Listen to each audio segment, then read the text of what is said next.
It's been a long week, right? Are you ready to wind down? Why not?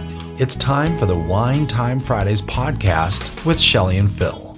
Neither are sommeliers, but both have a deep passion for life, each other, and of course, delicious wine. And now, here to talk about this week over a glass of wine is Shelley and Phil.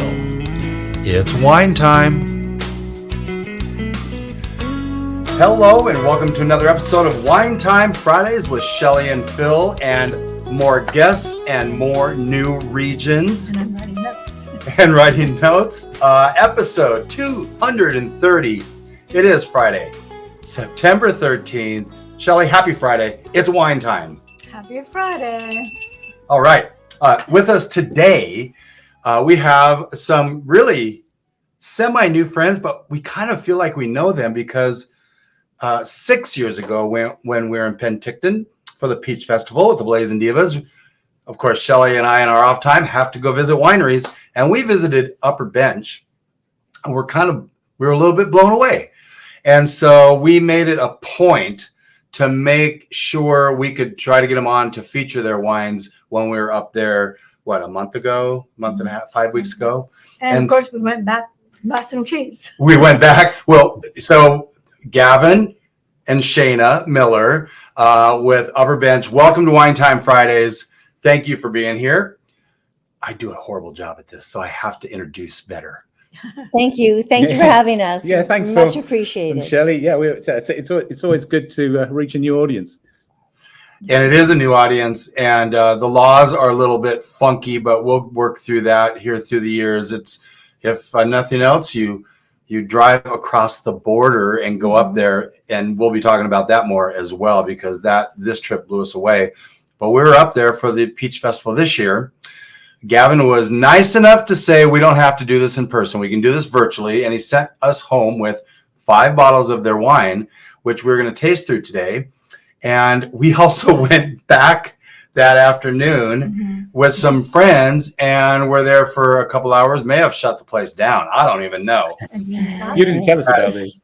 We were inside, and then they said, we're closing the tasting room. You're more than welcome to finish this outside. So we were outside with cheese and pizza, and wine was flowing, and it was a great day. So you guys have really done well up there. And we're going to start with this first wine today, and then we will start hearing about the story of Upper Bench and how you came to be. This is a 2023 Upper Bench Rosé. It is a Cab Franc. Nope. Pinot Noir and Gamay. There we are, Pinot Noir and Gamay. My recollection was failing me, which isn't new. Ooh, by the way, I love this. You have the picking dates on this. Yeah, our back labels are pretty awesome. Yep. Yeah. As we age, we find a bigger back label easier to read in whatever language you're. Yes, absolutely. So much good information. Yeah, the information is a story about a trip on holiday, trying to find wine we want to drink that's been aged in barrels and not being able to find whether it has.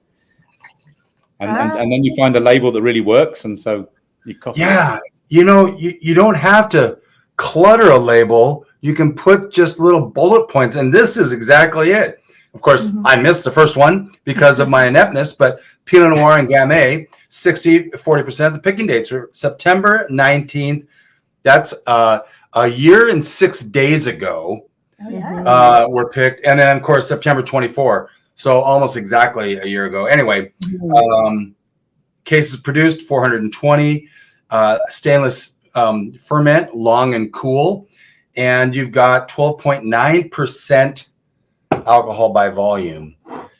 So you guys have already started, which I find not offensive at all. So I know. No, it just means they got a lot better head start than we did. To health, wealth, and abundance, gratitude, romance. It's only a touch. A touch. Like, where's your bottle? And peace on earth. Only a touch. I feel like we've had like so many of these wines already. This is like revisiting. I love it.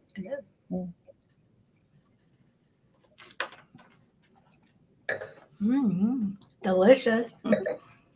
That's really good. It goes really well with our brie. We make a double cream brie, and it's like a dessert having the two together. It's like strawberries and cream. Why didn't we get the brie? I don't know. What the hell's wrong with I us? don't know. We were just trying to grab things before we left. We were grabbing things before we left. That's for sure. For those who are not watching on YouTube, it's a really pretty pale it pink. is Like a ballet pale pink. ballet pink. Ballet pink. Yeah, look at that. It's a gorgeous color. Okay, so what struck us last time we were up in Penticton, the rosés that were on the skins for such a short time. Tell us a little bit about how long they're on the skins for this one, because it seems to me it's like, I don't know, hour and a half. Yeah, it's really not very long at all. Under 4. Yeah, it's certainly within 4. It'll be pressed off the same day. Got it. Yeah, we wouldn't leave it overnight.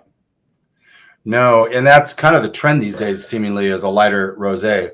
Well, lighter both in taste and color, I think. No. Right. More the rosés seem to be heading more towards white than red. Yeah. If that makes any Very sense. true. Yeah. Oh yeah, very, very true. Although, so last week we had some wines from the Missouri, and 2 weeks ago we had wines from the Finger Lakes region. So we're really like touching a lot of these fairly unknown wine regions that are up and coming with force and vengeance. I mean, it is amazing the wines that are being produced in regions that you would not even think of.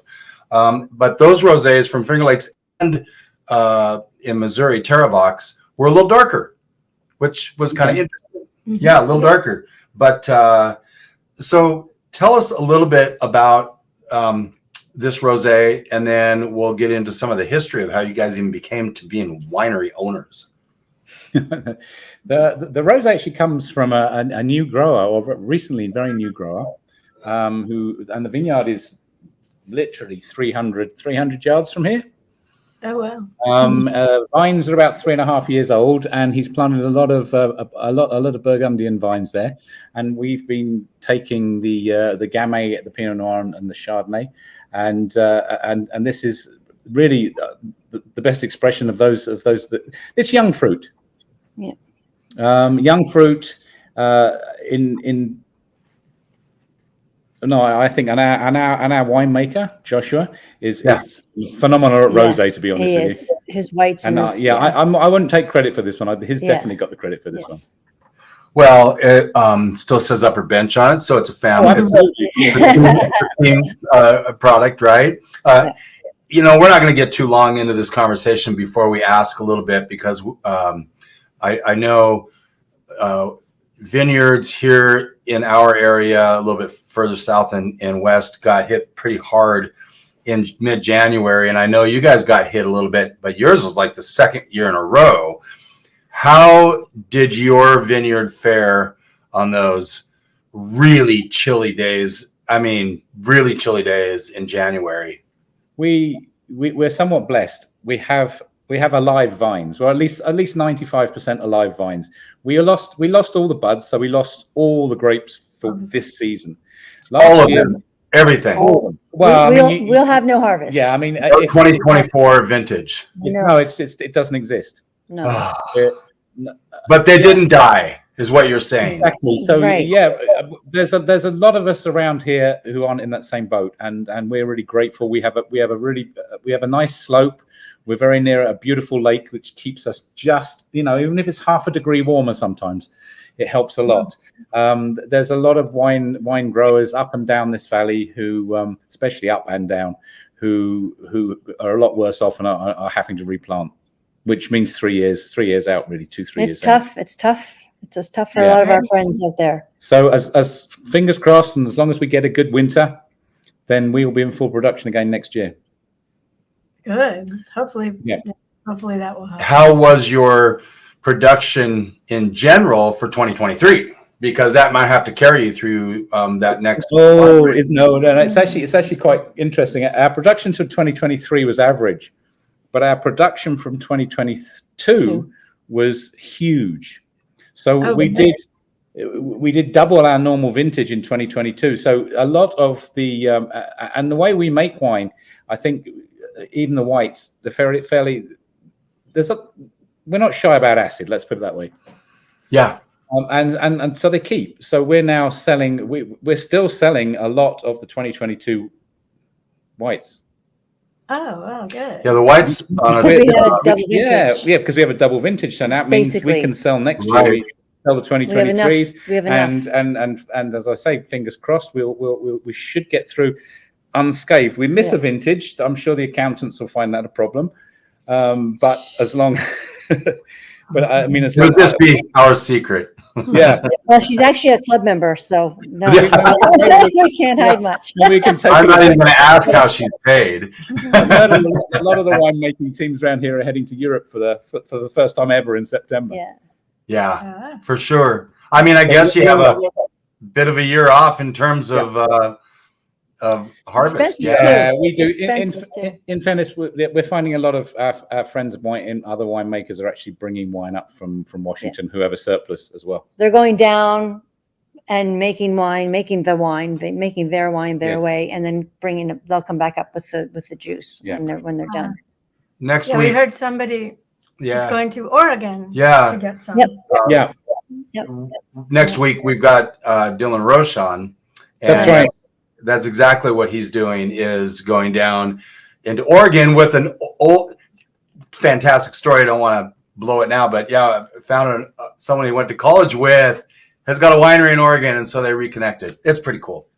Nice.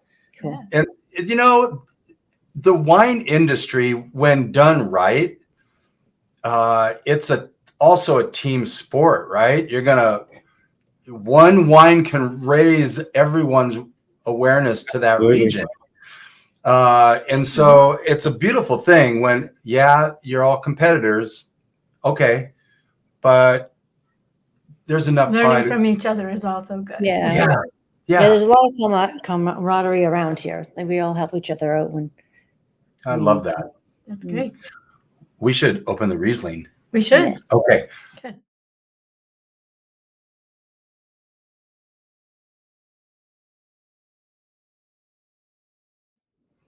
Welcome back to Wine Time Fridays with Shelley and Phil and Shana and Gavin Miller from Upper Bench up in Penticton. You guys are considered Penticton, right? Yes. Mm-hmm. Okay. Now, there's I got to do this right. We are about to open another wine, and then I'm going to ask about your region, or Shelley will ask about your region. We are now opening a 2022 Upper Bench Riesling, the rosé, $28 at the winery. This is $26 at the winery, and that's Canadian money. Right? I was going to say we're not going to say this too much, but that's Canadian, and so you're paying somewhere in the vicinity of $23, $24. Less than that, probably. American, which is just at the Canadian dollar. It's a value, and then you get the exchange rate, and it's off the charts value. There we go. Well, we don't have the height on that one. Okay, Shelley, you have a question lined up? I do, but let's talk about this. Okay. Hashtag cheersing. Cheersing. So this is 100% Riesling, right? It is 100% Riesling. 100. It's 100. We farm all this Riesling. None of this Riesling's bought. Grapes. Estate. Yeah, it's all estate fruit. Interestingly enough, it's the only one that is estate fruit that we don't put it on the bottle, and that's got to change very soon. But but mostly because we recently we did buy from another vineyard. Recently, we've leased it, and then we now farm it totally ourselves. Oh wow, that's very yummy too. Nice acidity. I was gonna say this has got some acids in it for sure, but it's outstanding. Really Thank good. you. Riesling's one of those grapes that are really it grows plentiful in your area, right? It does. I think it was actually one of the first vinifers planted up here. And funnily enough, Riesling seems to be not as hardly hit this with the cold. Our neighbors seem to have quite a lot of Riesling hanging. Really? Oh, wow. But you guys have no Riesling hanging. No, we don't. Our vines are a little older than theirs, and we think that might have had something to do with it. And also, there's a certain aspect of the land that our vines, our Riesling has been planted in the coldest part of our vineyard. Oh, got it. Which makes a lot of sense in a general year, or is that the Riesling in the other vineyard is actually on a slope, on a slightly south facing slope, and because of that slope, I think it's probably why it's got away with it.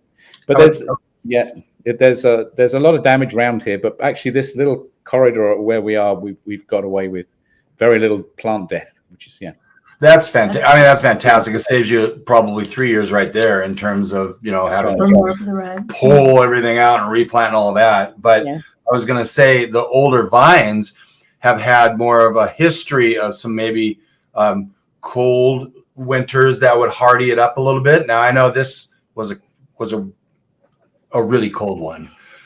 It's difficult to say. The cold winter of 22 actually hit the older vines worse than the younger ones because it happened early in December, which meant and the younger vines seem to have hardened up much quicker.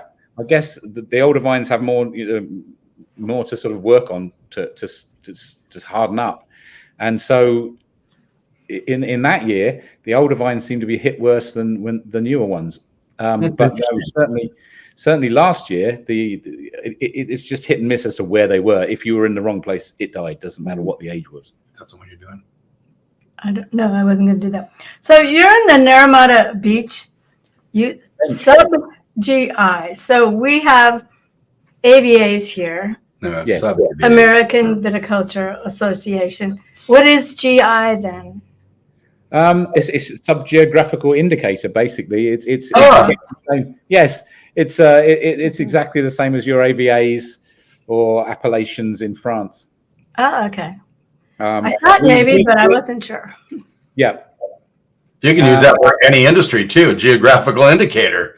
Yeah, absolutely. This is a sub-geographical indicator. So actually we're a sub of Okanagan Valley. Okay. Good. Which is the big geographical, the GI, if you like. Right. So people who are in Coeur d'Alene here in Idaho, you can get there in 5 hours. It's like a trip. If you can go to Seattle, you can go to Penticton. Yeah. We've been to Coeur d'Alene. We have, yeah. You have? Yes, we have. Well, we are going to pretty much insist the next time you're here, you let us know so we can have a little wine rendezvous. Yes. Lovely. Sounds good. Thank you.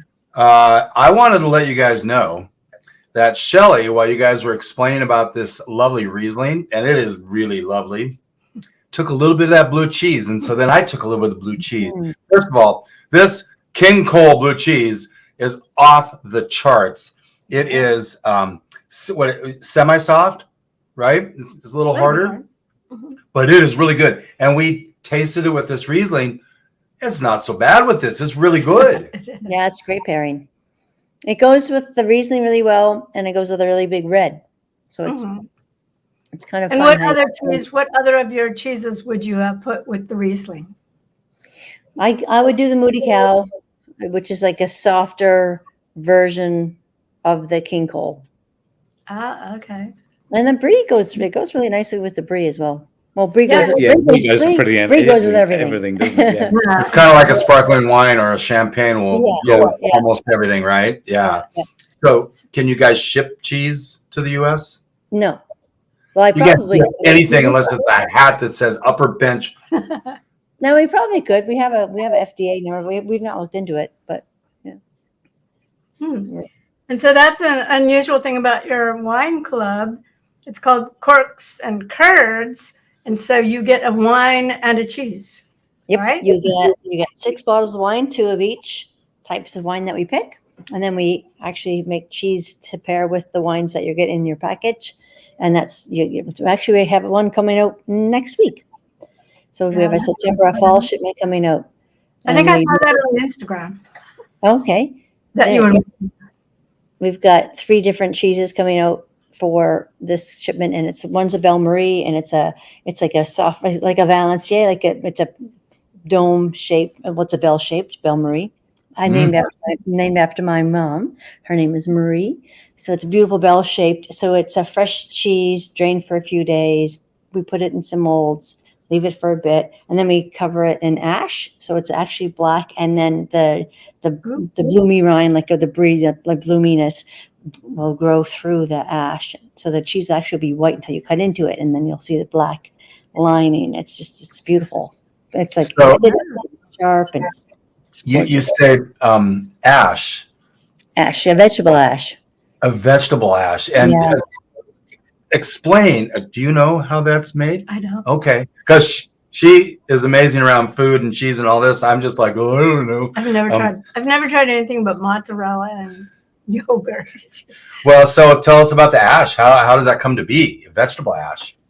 You buy it. It's just one of the different ingredients or aging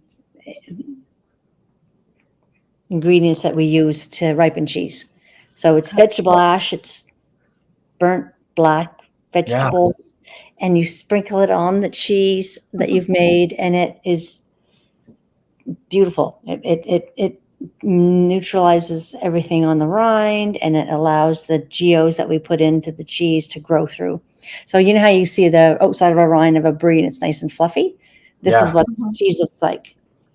It's typically made with goat cheese, but we don't have goats. We have cow milk, so we use that, and it's just lovely. And we haven't made a batch since 2021, so I'm super excited to get this batch, and our club members are just going to love it. I bet. So you guys purchased Upper Bench. Is that correct? It was in receivership. It was called Stonehill Winery, and it had been We bought it from the spectacularly unsuccessful, and we bought it from receivers. From the receiver. February 2nd, 2011. Yeah. Okay. Mm-hmm. So then you rebranded. Renovated. We renovated the entire property. Basically, took you a few years to get the vineyard up to go in. We have to say we have two excellent partners who basically helped us do all this. Yeah. So we bought a very rundown winery building and house and vineyard, and we spent a year revamping the whole thing and making the winery an attractive place to be. And building a nice shop. It was a lot of work. Yeah, it was. The four of us, Nice fire pizza oven. Well, that came later. That came later. Well, all we had actually in the first year was a patio, and the patio is an ongoing story because it was. We had a blank slate. We started really, it was like we said, it was a bankruptcy purchase that we. Yeah, it was. The building was red concrete blocks. I mean, now it's I hope you find completely it different. Absolutely completely different. We tried to give it as a sort of country, that maybe Italian country. It's our favorite colors. Yeah. I think all four of us, our favorite color combination is like yellow and blue. Yeah. Well, that does help things when you've got a couple things you all four agree upon, right? Yeah, we do agree on taste. That's very true. We do. That's very helpful. Yeah, that's great. And so they are still partners now? They are still partners now, very much so. Partners and friends for sure. What was your first official vintage then? 2011. Well, you got them in the ground and got that going. In fairness, we did sell some 2010 wines because we bought some wine that had been made in receivership. So we had something to. If we bought reds from 2010, so that when we opened in 2011, or actually when we opened in 2012, which is when we eventually did, then we would have reds to sell. Got it. So we bought just I think six to 8 barrels, something, some Pinot Noir and some Merlot. That was because in the receivership that we bought the winery from, there was actually I think another 8 wineries, and I was lucky enough to, as we were the first winery purchased, the receiver was very the company, what the accountants were very eager for me to look around and buy as much If you as would possible, like more because then they stuff, didn't have please. to auction it. Yeah. Nice. So, oh, good. so I kind of got cherry pick stuff, which was really nice. And And you got I had a lot of wine for And the sale. And I tanks think came all home, basically. Yeah. The tanks came home. The tanks that were originally in our winery were they were taken out. moved to because of on account of the bankruptcy, and we got We them back. bought them all so back, they came home. and you were able to bottle those and put your label on right from the get-go. Well, we still had to sell them because they'd only just been made at the time. We did But we did the kind of work after. We'd sold them, Yeah. bottled them, labeled them, and sold them. Yeah, but officially our first real vintage would have been 2011. Sure, that you got to see from start to finish. Absolutely. Got it. So how old were the vines when you bought the winery? Well, the vines were planted in 97 and 98. Ah, so And then the wine was built in 2001. Okay. Yeah, That's so, nice. and we bought in, so they were about 12, 13 years, 14 years old. They were older. Mhm. So back in the day in the Okanagan, they didn't have as many winemakers that were educated or even wine growers. So did you find any of those grapes that were planted when you bought it did not work out for you? Yes. Yes and no. The vineyard here was planted on the expectation that everything would be sold to tourists. So at least this is my impression after farming it for 15 years. Up. So we have a 7 acre piece we have a lot of land. varietals on a very small piece of land with a lot of varietals. Yeah. Now he was planting this stuff to see what took. So no, that's not that. No, he was planting stuff so he had something for everyone in the yes, shop. That makes sense. When we took this on, this isn't my dream planting. Having said that, they do have Cabernet Sauvignon here on a spot where, ironically, even in Naramata, we can ripen it. Yeah, and they also had a very nice plot of Merlot. And because I'm a Bordeaux maker, that would be my history. If you looked at back in wineries, to be honest, a Bordeaux drinker, although that might be slipping as I get a little older. Interesting. Well, we get to visit a Bordeaux blend to cap today off, which we're a little bit excited about, but we don't want to go too fast. I actually snuck out and got this Chardonnay. Nice. We love Chardonnay. Shana, do you have to sneak off and get your Chardonnay? No, it's right here. Oh, good. So as we open this, Gavin, this wasn't the first shard you're going to give me because I asked, you have vines right off your parking lot, Estate Chardonnay, and he said, oh no, that's this bottle. And so you gave us this bottle, which very, very thankful. It's a little, it's got the price point of an Estate Chardonnay, but I'm super excited because we took all sorts of pictures of those vines that will be on a blog post at some point if we can ever write it. We'll write it soon. Yeah, I'll tell you, if there was only 30 hours in a day, we'd all do really well. This is a 2022 Upper Bench Estate Chardonnay. I'm going to probably pour myself just a skosh more. Sorry.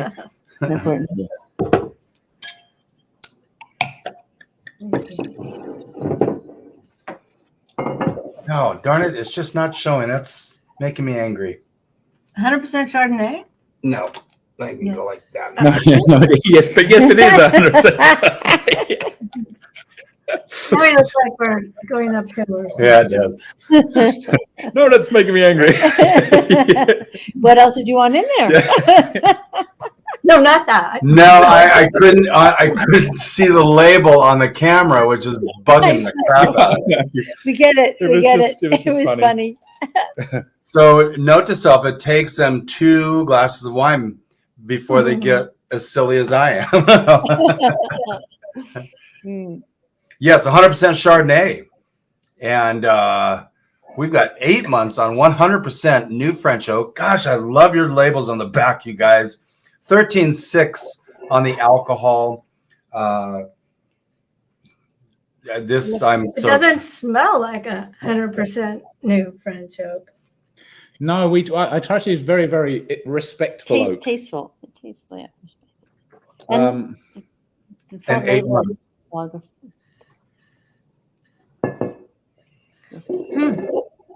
I guess if I was just guessing, I wouldn't have even guessed it saw any oak at all. maybe neutral if that. Yeah. But on the back end, I guess you get some oak. Yeah, It's it does. I think the butter. I actually think that malolactic fermentation is what a lot of people take as oak. And this doesn't have any malolactic fermentation. This is Sorlise. It's Surly, but it was never allowed to go through malolactic fermentation, so it doesn't have that rich creaminess. But yes, it still has the bright oak. Because new oak has a brightness, whereas older oak I find it tastes a bit like older oak. I think it's probably the best way. Not in a bad way. I mean, it has good ways, but in Chardonnay, I think I like bright white wine, and so new oak gives a brightness, bright acidity. It's delightful. It's fantastic. Have you ever thought of doing a Chardonnay strictly stainless?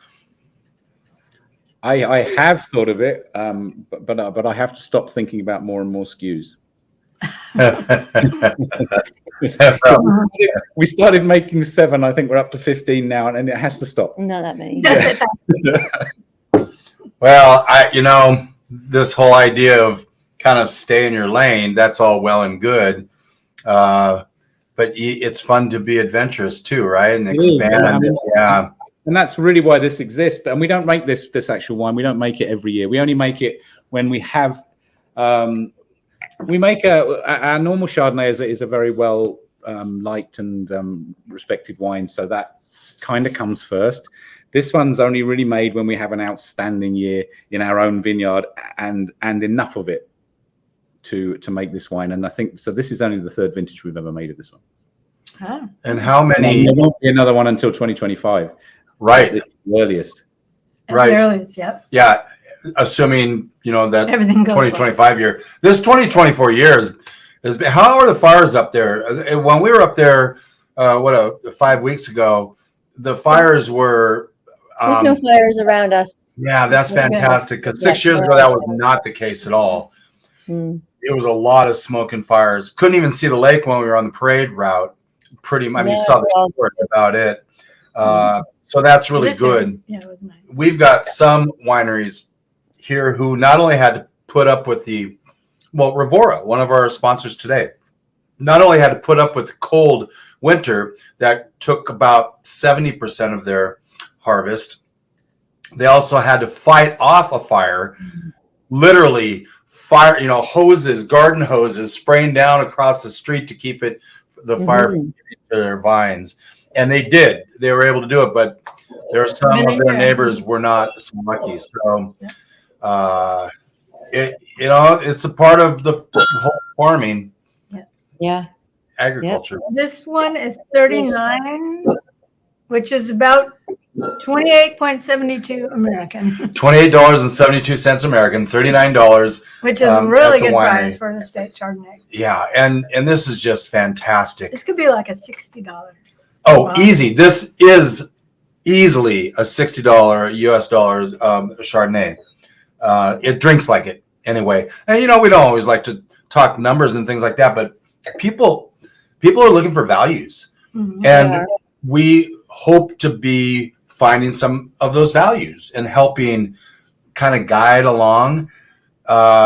These wines are fantastic. And I guess it's a good time to add how blown away we were when we drove north across the border, just past the border, and everywhere we looked, there were wineries. Yeah. And then we got in Penticton and even more wineries on the Upper Bench. And I'm trying to remember everything. We were at Hayward.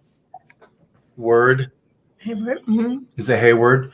We visited a number of different wineries And then on the way back, we caught some more.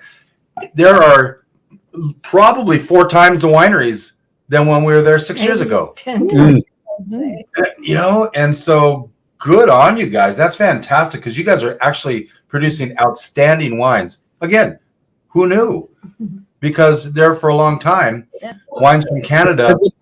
Just good thing for you guys is that you can take them back pretty much. I think it's fairly. They don't even charge you going across the border. I guess they charge us a little bit. Yeah. I know Washington state tax is charged, but I don't. Yeah, I think it depends state to state where you're actually ending up. Yeah, but there was no problem coming back. no. But apparently, we can't bring things up into Canada, right? No, that's right. No, it's not reciprocal. Well, you can bring them up if you want to pay 100% taxes on them. Yeah. Yeah, we may have forgotten to mention that we had brought about 16 bottles of wine up. But we didn't drink all of those. We didn't drink all of those, just so everyone knows. We only drank probably 12. No, we didn't. We were too busy drinking Canadian wines. This is fantastic. We should break one more time. And when we come back, we're going to go red wines. Yes. Okay. Yes. We're ready.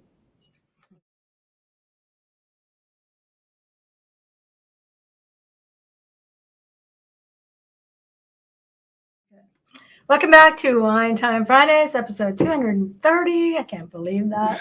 I know. Here we have our guests again, Shana and Gavin Miller from Upper Bench Winery in the Penticton area, Okanagan Valley, Sub-AVA, Naramata. No, not Sub-AVA, Sub-GI, Sub-GI. Naramata.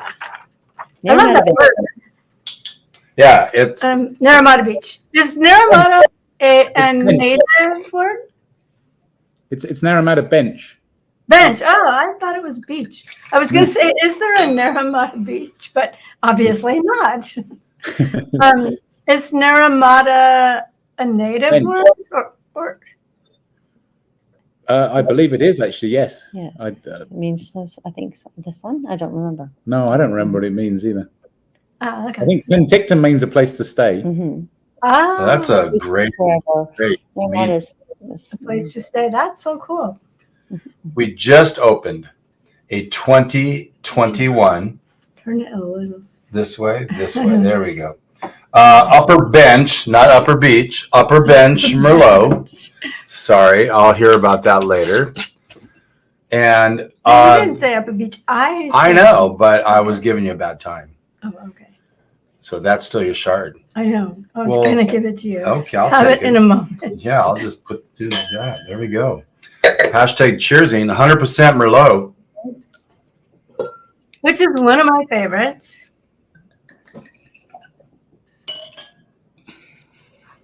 I mean, I have too many favorites now. Kind of dilutes the word. That is very yummy as well. So this has got some tannins in it. Mm-hmm. Soft tannins, though. It's 2021. 2021. Seems Just like you Just lay released this it. down. Yeah, you could lay this down for minimum 5 years, maybe. Yeah, I would say so. Most of our wines are made that way. It's nice if you can make wines that are drinkable now, because let's face it, 95% of the wines that are bought are probably drank within 2 weeks. It's But a balancing.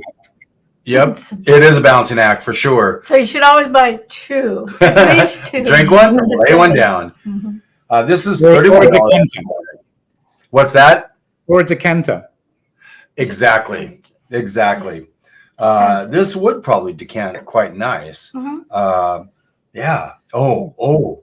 Okay, we're gonna try some of Shana's King Cole. King Cole blue cheese. And by we, I mean both of us. Oh, thank you.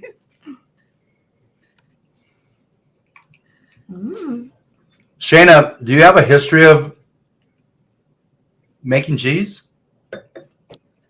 Yeah, I've been making cheese for.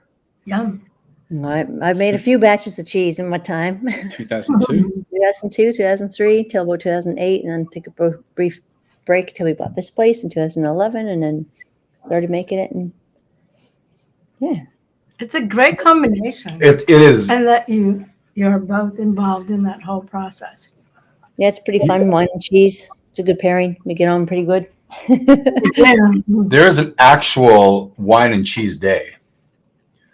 Now, Is that's there? probably something you guys should look into. Wine and cheese day. When is Yeah. it? Well, you keep It's every talking. day it's kind of every day in our life. It Really. is true. Right. You've got National White Wine Day. Okay, that's every day. You got National Rosé Day. There again. Yeah, right.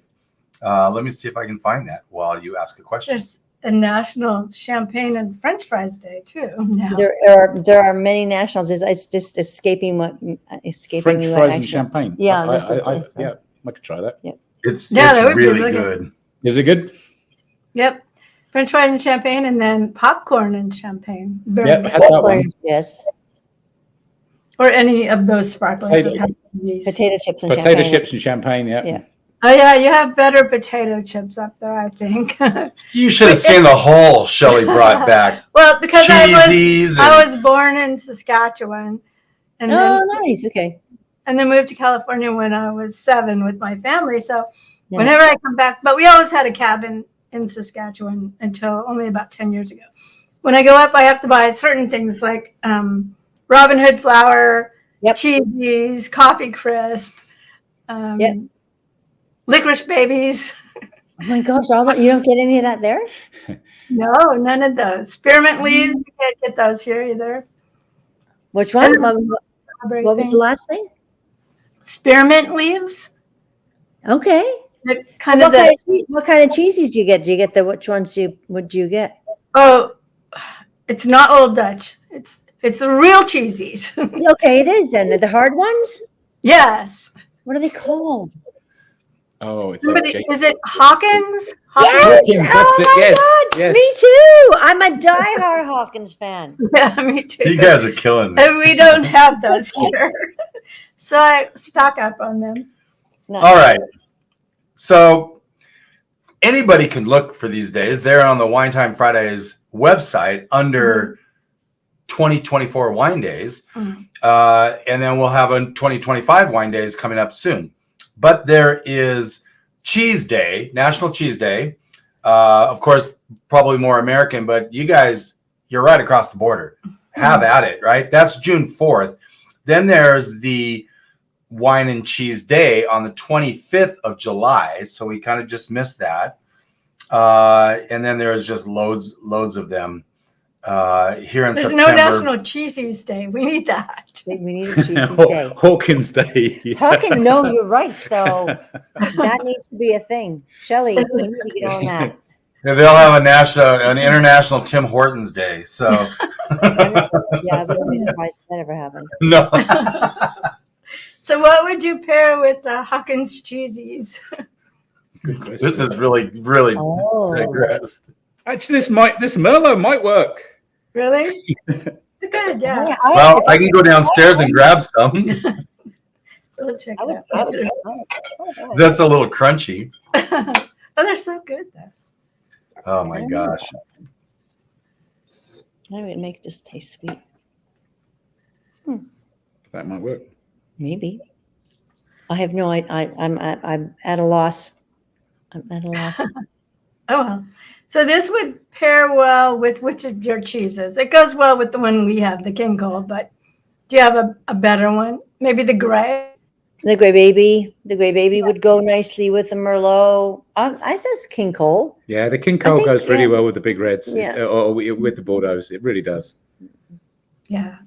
I know it's going to go well with the Bordeaux blend for sure. Ooh, that's great tease. We're going to take one last break, and when we come back, we're going to open that Bordeaux blend, and we're going to go to a completely different altitude.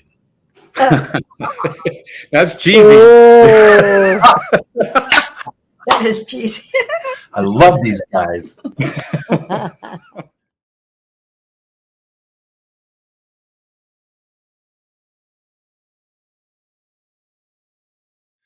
Welcome back to Wine Time Fridays, episode 230 on this. Well, we just opened up 4 wines that have screw caps, and I've gotten out of practice of getting a cork out. We have just gone through 4 Upper Bench wines, the 2023 Rosé, which is a little Gamay, a little Pinot Noir. Right? No, Yep. Okay. Pinot Noir. Oh yeah, it is. Okay. Whew. Not very often that I'm right. And okay, just going with that. The 2022 Upper Bench Riesling, 2022 Upper Bench Estate Chardonnay, and we just finished off the 2021. Well, our glass, not the bottle. Upper Bench Merlot. Now we are opening the Upper Bench 2020 Altitude, which both Gavin and I had a lot of fun going into the break with our corny dad-like jokes. Okay, so this we know will go very, very well with blue cheese. You know what, Shelley? Oh, thank you. You don't have to cook tonight. That's The 2020. Called Chicken Delight. No, we're going down to culinary. Oh, that one shows up. Good. Yay. 73% Cabernet Sauvignon, 15% Merlot, and one of Phil's very favorite, 12% Cab Franc. Cab Franc. Again, these Estate grown. are all estate grapes. Tell us about your baby here, Gavin. Well, altitude was something we started. I think the first vintage was 2015, and we found ourselves. We just grafted some Zweigelt plants. Yeah, we grafted Zweigelt plants to Cabernet Sauvignon. We had our vineyard, as I say, was planted a little strangely and not necessarily in the best. So we had Zweigelt planted next to Cabernet Sauvignon, and the Cabernet Sauvignon ironically did much better than the Zweigelt. So we actually grafted that Zweigelt, that acre of Zweigelt, actually an acre and a half of Zweigelt to Cabernet Sauvignon. So we found ourselves with these new grafted vines, and we didn't want to put them in with the Cabernet Sauvignon we made because they were quite old vines, and these ones were very different, and we wanted to really see how that part of the vineyard decided to express itself. But we had a very small amount of Cabernet Sauvignon, and we had also some Merlot that we had an excess of Merlot. So we just started playing around in the winery and found that I think a 75 Merlot 25 blend produces fantastic wine. Anyway, we made it. It wasn't all estate at that time. Only actually the cab was the estate at that time. And so we made it and bottled it, put it in the warehouse. And as always with blends, you have to find a name for them. You can't just, you call it Cab Merlot, but everyone has a Cab Merlot. It's not very exciting. And you want it to be something high and mighty like Altitude. Well played. High and mighty. Yeah, it wasn't. The story gets better actually because you get on with running a winery, and there's a bottle of wine in there was 150 cases of something you've made that tastes really good, but you have no idea what you're going to do with it in the winery. And an older gentleman was working for us, and he was quite a Bordeaux collector actually. And he says, "I heard, Bill Grant was his name, and William Grant." Anyway, he said, "I hear you have a really nice blend in the warehouse." I said, "Yeah, I do." He says, "Well, why don't you give it to me? I can sell it." I said, "Because you have to have a name and a label and everything else." And I said, I can't think of what I'd even call it. So we gave him So I sent him off. He says, "Well, can I come up with some ideas?" Be my guest. And he came up with two, one of which was Altitude. And it's kind of ironic because it was supposed to be the most expensive wine. It was also from the top of our vineyard is where the Cabernet Sauvignon comes. So, and yeah. If you can see on the label, the map. It's a topological map of our vineyard, and that's where it comes from. Yes. Yeah. Nice. Thank you for pointing that out. I would have looked right past that, but yeah, that's one of the great things about subtleties on labels and stuff. When you the Chardonnays, the estate Chardonnay, all the estate series have it on them. The Chardonnay does too. So it does. Right up there. There you go. There's the topographic map. Love that. This is fantastic. This is $48 at your winery. $48 Canadian. No, $48 Canadian. Yeah, which I don't have the calculator. Yeah. It's man, just the short time it's been open, it's already opening up in the glass, big time. Yeah, you And can really taste that little bit of Cabernet Franc. I have noticed that Cab Franc is also one. It seems like Riesling, Pinot Noir, Cab Franc has been up there, and Chardonnay is starting to come around as some of your major grapes, right? And Pinot Gris, we saw. And Pinot Gris, and Pinot Gris. Well, Pinot Gris is a huge crowd pleaser. Yeah, But fortunately, the Pinot Gris from that we tasted were drier than the one from here. Yeah, no, well, most of the Pinot Gris up here are dry, yes. Oh, good. Well, that's good. Yeah. Let's keep doing that. I like the dry. Oh, this is absolutely delicious. I feel like I've gotten waylaid with questions because of these wines are just really good. We stopped at Ramification on the way back. Have you been there? Oh, no, we know we've driven past many times. It's right on the lake. It is on that little lake on the road down to Oliver. Yes. Yeah. It's a no motorboat lake. Yes. Okay. It's very shallow. Oh, And they had a very nice Pinot Gris. And Yeah, Pinot Noir. and They Pinot were Noir. also very good. The Yeah. Pinots do well in the Okanagan. yeah. Again, I think that's because of the acidity. We can retain the acidity in them. Yeah, Probably it too. just it always kind of surprised me because I thought either you'd be too cold or too hot. Those Pinots that do really well down in Oregon don't have the extreme temps, and I just consider where you guys are. You get pretty warm in the summer and pretty chilly in the winter, and I always thought that Pinot Noirs are. They're just They finicky, always say yeah, they're finicky. persnickety, if you will. Yeah, Pinot Noirs are more finicky because of their thin skins, but we don't have a huge amount of disease pressure here because we're so dry. Ah. Mm. So, I mean, the thin skin is all about mildew and powdery mildew. Yeah, for sure. We get downy mildew. We don't. Obviously, where Pinot Noir is known for is Burgundy, and that's very damp. Yeah, true. That's amazing. We should talk real quickly about the Naked Wines wine word of the week, microclimate. And I chose this word, A, because we haven't done it, Yeah. and B, because from our experience in our trip to Penticton, you've got these climates and you got microclimates, and then you have microclimates within the microclimate. One block away can be a completely different climate. Can you talk a little bit about that and what you've experienced in that regard in your area, in your geographical indicator area? We're not experts, but No, for sure, not experts.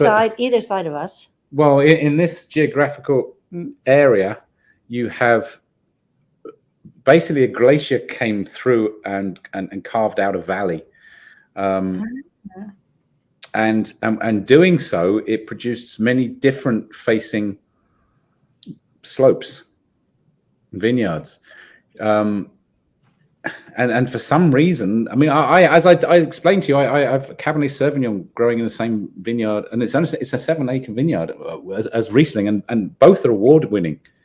It doesn't make sense. I mean, if you told someone from Alsace that, they would think you were nuts, or if you told someone from Bordeaux or Napa that, they would think you were nuts. But it works. I mean, you've tasted 2 of them today. Sure. And I think we do well at both. I can't really explain it. Yeah. I'm sure the research center here has a far better idea of what it is. But I think it's just seriously that the slopes we have and the extremes mean that little bit down the bottom of the Riesling, which is it gets much cooler, but the extreme sun we get, at the moment, I mean, we're luckily sitting here in the air conditioning, but out there it's 30 degrees, and our house is west facing, so it's just beating against that window. And the vineyard's west facing, and the sun here in the evenings is incredibly hot. But down in the Riesling, this doesn't get so much sun because it's down at the bottom, so the sun gets cut off quicker. Yeah, that's so amazing. For those of you listening in the United States, when he says 30 degrees, that's closer to mid 90s Fahrenheit. Yeah, So no, that's good. This is, yeah, it's in the 30s Celsius. It's pushing 100 degrees, but to your point, when you're trying to explain to people in Bordeaux in different areas of the world about the fact that you're growing a Cabernet Sauvignon and a Riesling within, very close proximity, you don't explain that. You just pour some glasses of wine. It's probably and then they're like, this is amazing. So what area is this from? It's like, well, that back 90 over there. Oh, wow. And how about this area? About 300 yards to the left. Exactly. That is how it is. 100%. and they're like, no. So it's one of those things where if you try to explain it, they bring the perception and attitude, not altitude, but attitude in. That was the other thing. I think I have to make a wine called Attitude. He's got. There you go. He's got all of that. I love the way you guys think. I really do. Anyway, I hope we explained microclimate. Did we explain that? Okay. I think so. Okay. I don't have any wines we enjoyed this week on mine. Do you have any on yours? Where did they go? Oh, you took yours off. I don't Some know why I wines did. we enjoyed this week. Experience Reserve Cabernet Sauvignon, La Storia Chardonnay, Simple Truth Chardonnay. Is that a Fred Meyer sort of thing? It is, yeah. Like Kroger? That's very funny. Yep. Chateau Saint Michel Indian Wells Chardonnay, Quinta de Noval Tawny Port, Oh, remember and that? Ferrari Carano Chardonnay. Yeah. We opened up some ports in honor of Banana Splits Day Wait, and paired 4 different ports and port sugar style. overload. It was sugar overload. It was really actually quite interesting because it paired pretty well with it. Yeah. Some things coming up in the future, and Shana and Gavin can completely embrace this because this is on the 20th of September, International Grenache Day. International means the whole world can enjoy it. Okay. October 5th. October is Shelley's birthday month. October 5th is International Vranic Day. Or is it Vranic? Vranic. I always say that. Mhm. On the 6th, one of our favorites, National Orange Wine Day. On the 12th, International Pinotage Day. We like Pinotage also. yep. Seems like you might be able to grow Pinotage there. There's Pinot. I think a winery which I used to work for, Lake Breeze, makes Pinotage. Yeah. South Africa. They originally was South African owned. Oh, Yeah, interesting. Well, that okay, makes a that's lot of why. sense, doesn't it? Yep. Yeah. Well, the 25th is everybody's favorite day, International Champagne Day. 31st, International Carignan Day. and then I have on my notes next weekend, Friday and Saturday, the 20th and 21st. Revora is actually going to have their tasting room open in Coeur d'Alene. Revora, one of those wineries here in Idaho that got hit pretty hard in the winter, lost a lot of their fruit, so they pulled back on their Coeur d'Alene tasting room. So they don't run out of wine. So they don't run out of wine, but they're going to be there next week, and you'll probably see us there as well. What to expect next week? Dylan Roche with Roche Wines, semi-neighbors of yours. Mhm. Yeah, one property in between us. Yeah, they're not far away. Yeah. I want to say thank you to today's sponsors, Eternal Wine, Terraza Waterfront Grill, and Revora. I want to just thank you guys so much for a lot of things. One is being here with us. Number 2 is producing outstanding wines. Mhm. And I think like on the forefront of the explosion of the wine industry up there in your neck of the woods, and just And making also great cheeses and great pizza. and great pizzas. We didn't even talk about their pizzas. Yeah. I'm a pizza slut and I love their pizzas. Yeah. So I think we had 3 of them. we did I think we had 5 or 6 of us, something Mhm. like that, and we had 3 pizzas between all of us, as well as the Merlot Cab Franc that you have there. It's fantastic. We have one of those downstairs, in fact. Came back with one of those. So thank you guys both very much for joining us. And when you're in Coeur d'Alene, Gavin, you have my number. You have my email. I do. Sounds good. Thank you. You're welcome. And with a Thank little you bit so of knowledge, wine becomes a lot less overwhelming. Thanks for being here. Thanks for listening. Next week, Dylan Roche with Roche. And we'll see you next week. Have an awesome weekend. Bye-bye.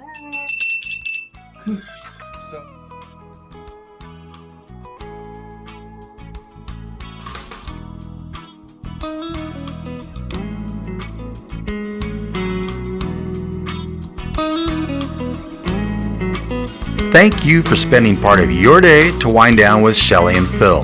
Remember, you can listen to any episode of the Wine Time Fridays podcast by visiting winetimefridays.com or wherever you get your podcasts. And join us on our Wine Time Fridays Facebook page, Instagram, or on Twitter, which is @VintageTweets, for daily conversation. Until next week, here's our toast to you. To health, wealth, abundance, gratitude, peace on earth, and of course, romance.